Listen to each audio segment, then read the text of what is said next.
Bismillahirrahmanirrahim. Assalamualaikum warahmatullahi wabarakatuh. Perkenalkan, nama saya Nur Fadilla dengan NIM 10519111151.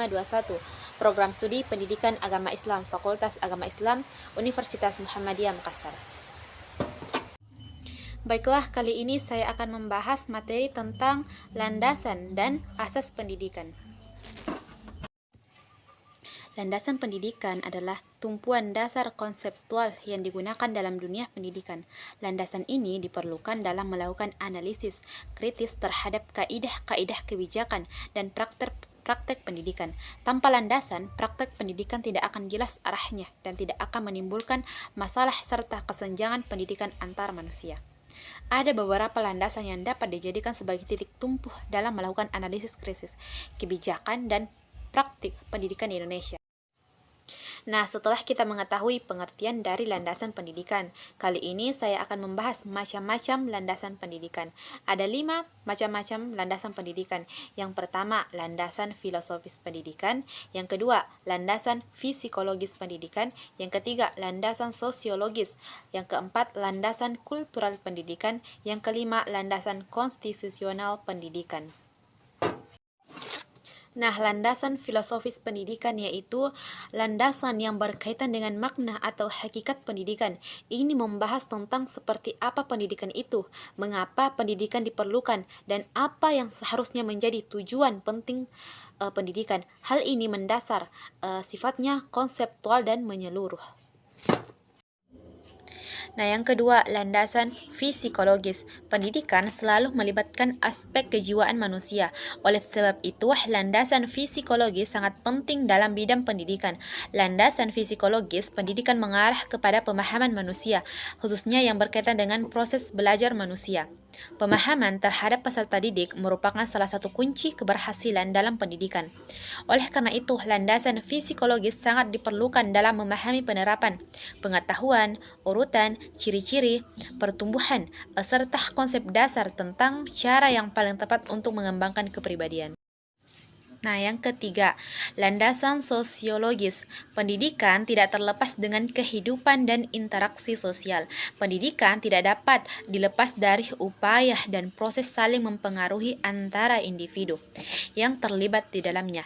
Dalam landasan sosial, terlebih dulu ditentukan apa yang dinamakan pendidik dan peserta didik, siapa yang bertanggung jawab atas perilaku, dan siapa yang memiliki peran penting dalam proses pengubahannya. Keduanya penting dalam menunjang proses pembelajaran. Nah, yang keempat, landasan kultural pendidikan. Pendidikan adalah bagian dari peristiwa budaya. Ini karena pendidikan dan kebudayaan mempunyai hubungan timbal balik satu sama lain. Kebudayaan dapat dilestarikan dan dikembangkan dengan jalan pendidikan. Ini bisa ditempuh melalui pendidikan formal, non-formal, maupun formal. Nah, yang terakhir, landasan konstitusional pendidikan. Pendidikan nasional didasarkan atas landasan konstitusional pendidikan. Undang-Undang Dasar tahun 1945 pada bab ke-9 pasal 31 yang berbunyi, ayat pertama, tiap-tiap warga negara berhak mendapatkan pengajaran. Ayat kedua, pemerintah mengusahakan dan menyelenggarakan suatu sistem pengajaran nasional yang ditetapkan dengan undang-undang. Pasal ke-32 berbunyi, pemerintah memajukan kebudayaan nasional Indonesia. Nah, setelah kita mengetahui pengertian dari landasan pendidikan, kali ini saya akan membahas apa sih tujuan dari landasan pendidikan. Tujuan atau hasil yang ingin dicapai melalui kajian landasan pendidikan adalah sebagai berikut. Yang pertama, pendidikan menjadi hak seluruh Indonesia, seluruh manusia tanpa syarat apapun. Yang kedua, pemerataan pendidikan baik dari segi kuantitas maupun kualitas bagi seluruh umat manusia. Yang ketiga, terjaganya hak pendidikan bagi seluruh kalangan tanpa terkecuali. Pendidikan ini berfungsi sebagai mestinya, yakni memajukan dan membantu manusia untuk atau tidak disalahgunakan untuk hal-hal yang negatif. Asas pendidikan merupakan suatu kebenaran yang menjadi dasar atau tumpuan berpikir, baik pada tahap perancangan maupun pelaksanaan pendidikan. Di Indonesia, terdapat beberapa asas yang digunakan dalam dunia pendidikan yang akan dipaparkan pada penjelasan ini. Asas pendidikan merupakan sesuatu kebenaran yang menjadi dasar atau tumpuan berpikir, baik pada tahap perancangan maupun pelaksanaan pendidikan. Khusus di Indonesia, terdapat beberapa asas pendidikan yang memberi arah dalam merancang dan melaksanakan pendidikan itu. Di antara asas tersebut ada asas tuturi handayani, asas belajar sepanjang hayat, dan asas kemandirian dalam belajar. Ketiga asas tersebut dipandang sebagai relevan dengan upaya pendidikan, baik masa kini maupun masa mendatang. Oleh karena itu, setiap tenaga kependidikan harus memahami dengan tepat ketiga asas tersebut agar dapat menerapkannya dengan semestinya dalam penyelenggaraan pendidikan di sekolah. Yang pertama, mendapatkan kesempatan untuk meningkatkan kualitas diri dan kemandirian sepanjang hidupnya. Meraih kesempatan untuk memanfaatkan layanan lembaga-lembaga pendidikan yang ada di masyarakat. Lembaga pendidikan yang ditawarkan dapat bersifat formal, informal, maupun non-formal. Mendapatkan kesempatan mengikuti program-program pendidikan sesuai minat, bakat, dan kemampuan dalam rangka mengembangkan kepribadian secara utuh menuju pribadi manusia seutuhnya, atau Profil Manusia Indonesia Seutuhnya, yang disingkat MIS, berdasarkan Pancasila dan Undang-Undang Dasar 1945, dan mendapatkan kesempatan mengembangkan diri melalui proses pendidikan jalur, jenjang, dan jenis pendidikan tertentu sebagaimana tersurat dalam Undang-Undang Republik Nomor 20 Tahun 2003. Nah, di antara ketiga asas tersebut, berikut adalah penjabaran dari asas tuturi handayani. Asas tuturi handayani merupakan gagasan yang mula-mula dikembangkan oleh Ki Hajar Dewantara, yaitu seorang perintis kemerdekaan dan pendidikan nasional. Tuturi handayani mengandung arti pendidik dengan kewibawaan yang dimiliki pengikut dari belakang dan memberi pengaruh, tidak menarik-narik dari depan, membiarkan anak mencari jalannya sendiri, dan bila anak melakukan kesalahan baru pendidik membantunya. Menurut Hamzah tahun 1991, gagasan tersebut dikembangkan Ki Hajar Dewantara pada masa penjajahan dan masa perjuangan kemerdekaan. Dalam era kemerdekaan, gagasan tersebut serta-merta diterima sebagai salah satu asas pendidikan nasional Indonesia. Asas tuturi handayani memberi kesempatan anak didik untuk melakukan usaha sendiri dan ada kemungkinan mengalami berbuat kesalahan tanpa ada tindakan atau hukuman pendidik. Hal ini tidak menjadikan masalah karena menurut Ki Hajar Dewantara, setiap kesalahan yang dilakukan anak didik akan membawa pidananya sendiri. Kalau tidak, ada pendidik sebagai pemimpin yang mendorong datangnya hukuman tersebut. Dengan demikian, setiap kesalahan yang dialami anak tersebut bersifat mendidik. Menurut asas tuturi handayani, yang pertama, pendidikan dilaksanakan tidak menggunakan syarat paksaan. Yang kedua, pendidikan adalah mengulewentah yang mengandung makna momong, among, dan ngemong. Among mengandung arti mengembangkan kodrat alami anak dengan tuntutan agar anak didik dapat mengembangkan hidup batin menjadi subur dan selamat. Momong mempunyai arti mengamat-ngamati anak agar dapat tumbuh menurut kodratnya. Ngemong berarti kita harus mengikuti apa yang diinginkan atau diusahakan anak. Yang ketiga, pendidikan menciptakan tertib dan damai. Yang keempat, pendidikan tidak ngejuh atau memanjakan anak.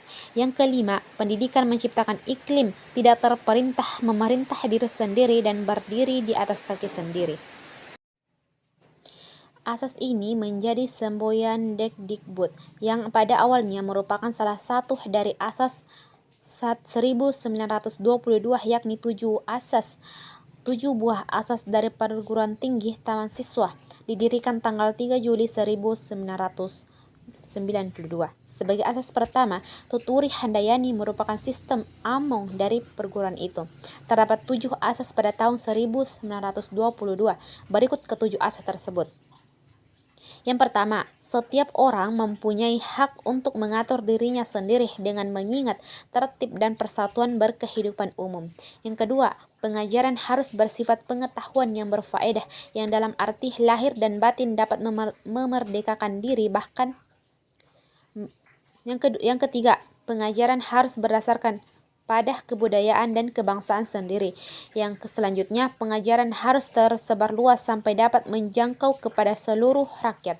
Yang selanjutnya, mengejar kemerdekaan hidup yang sepenuh-penuhnya, lahir dan batin, hendaklah diusahakan dengan kekuatan sendiri dan menolak bantuan apapun dari siapapun yang mengikat, baik berupa ikatan lahir maupun batin. Yang selanjutnya, konsekuensi hidup dengan kekuatan sendiri mutlak harus membelanjai diri sendiri segala usaha yang dilakukan. Bahwa yang selanjutnya, mendidik anak perlu baik adanya alasan lahir ataupun batin untuk mengembangkan segala kepentingan, kebahagiaan, dan keselamatan anak-anak. Nah, dalam kaitan penerapan asas Tuturi Handayani dapat dikemukakan beberapa keadaan yang ditemui sekarang, yakni yang pertama, peserta didik mendapatkan kebebasan untuk memilih pendidikan dan keterampilan yang diminatinya di sesama jenis, jalur, dan jenjang pendidikan yang disediakan oleh pemerintah sesuai peran dan profesinya dalam masyarakat. Peserta didik bertanggung jawab atas pendidikannya sendiri. Yang kedua, peserta didik mendapat kebebasan untuk memilih pendidikan kejuruan yang diminatinya agar dapat mempersiapkan diri untuk memasuki lapangan kerja bidang tertentu yang diinginkan. Yang ketiga, peserta didik memiliki kecerdasan yang luar biasa, diberikan kesempatan untuk memasuki program pendidikan dan keterampilan sesuai dengan gaya dan irama belajarnya. Yang keempat, peserta didik yang memiliki kelainan atau cacat fisik atau mental memperoleh kesempatan untuk memilih pendidikan dan keterampilan sesuai dengan cacat yang disandang agar dapat bertumbuh menjadi manusia yang mandiri. Yang terakhir, peserta didik di daerah terpencil mendapat kesempatan untuk memperoleh pendidikan dan keterampilan agar dapat berkembang menjadi manusia yang memiliki kemampuan dasar yang memadai sebagai manusia yang mandiri yang beragam dari potensi di bawah normal sampai jauh di atas normal. Nah, asas kemandirian, baik asas Tuturi Handayani maupun belajar sepanjang hayat secara langsung erat kaitannya dengan asas kemandirian dalam belajar. Kemandirian dalam belajar dapat diartikan sebagai aktivitas belajar yang berlangsung lebih didorong oleh kemauan sendiri, pilihan sendiri, dan tanggung jawab sendiri dari pembelajaran. Pengertian tentang belajar mandiri sampai saat ini belum ada kesepakatan dari para ahli. Ada beberapa varian pengertian belajar mandiri yang diutarakan oleh para ahli seperti dipaparkan Abdullah sebagai berikut.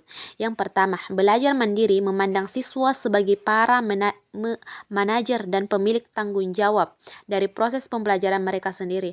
Belajar mandiri mengintegrasikan self-management atau manajemen konteks, menentukan setting, sumber daya, dan tindakan. Dengan self-monitoring, siswa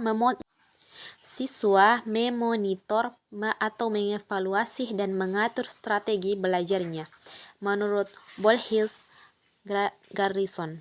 Yang kedua, peran kemauan dan motivasi dalam belajar mandiri sangat penting dalam memulai dan memelihara usaha siswa. Motivasi memandu dalam mengambil keputusan dan kemauan menopang kehendak untuk menyelami suatu tugas demikian sehingga tugas dapat tercapai menurut Corno Garrison. Yang ketiga, di dalam belajar mandiri, kendali secara berangsur-angsur bergeser dari para guru ke siswa.